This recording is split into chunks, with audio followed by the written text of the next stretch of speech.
Hi, my name is Daniel Hahn, and this is a reading for the second Pelter week at Translators Aloud. I'm going to read a little bit from a translation of Machado de Assis, the great late 19th century Brazilian writer. He's better known for his novels, but he's, I think, a great writer of short stories. There is a really wonderful collection of his short stories translated by Margaret Joel Costa and Robin Patterson. But I'm going to read from just a little collection I published a short while ago called The Looking Glass. And I'm going to read from a story called The Loan, which is one of my favorites, though it's an odd one. And it's just a bit near the beginning of the story where not very much happens, but we meet the two protagonists of the story. I think you get a really nice sense of his tone and what he can do with the introduction of these characters. So this is The Loan. The clock had struck 4 at the registry office of the notary public Vaz Nunes on Rua do Rosario. The clerks had just completed the final strokes of their pens. Then they cleaned the goose quills on the corner of black silk that hung from the drawer beside them. They shut the drawers, tidied their papers, arranged their documents and their ledgers, washed their hands. Some who had changed coats at the door now took off their work ones and pulled on their outdoor ones. Vaz Nunes was left alone. This honest notary was one of the century's shrewdest men. He is dead, we can now praise him all we like. He had a lancet eye, cutting, sharp. He could guess the character of those who sought him out to draw up agreements or resolutions. He knew the soul of a testator long before the will had been concluded. He sniffed out secret tricks and hidden thoughts. He wore spectacles, just as notaries public do on the stage. But not being short-sighted, he peered over them when he wished to see, and through them when he wished not to be seen. Nobody slyer, said the clerks. In any case, a circumspect man. He was 50, a widower, childless, and to speak like some of his fellow notaries, he was just nibbling his way through his 200 conto assets, quietly. Who's there? He asked suddenly, turning towards the door to the street. At the door, standing on the step, was a man he did not immediately recognize, and even after a few moments still struggled to place. Vaz Nunes asked him please kindly to come in. The man obeyed, greeted him, held out his hand, then sat down beside the desk.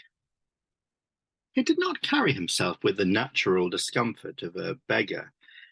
On the contrary, he gave the impression of having come only to bestow upon the notary something exceptionally precious and rare. And yet, Vaz Nunes gave a shudder and waited. You don't remember me? I don't. We met one night, a few months back, in Tijuca. You do not recall? At Teodorico's house, that big Christmas Eve dinner.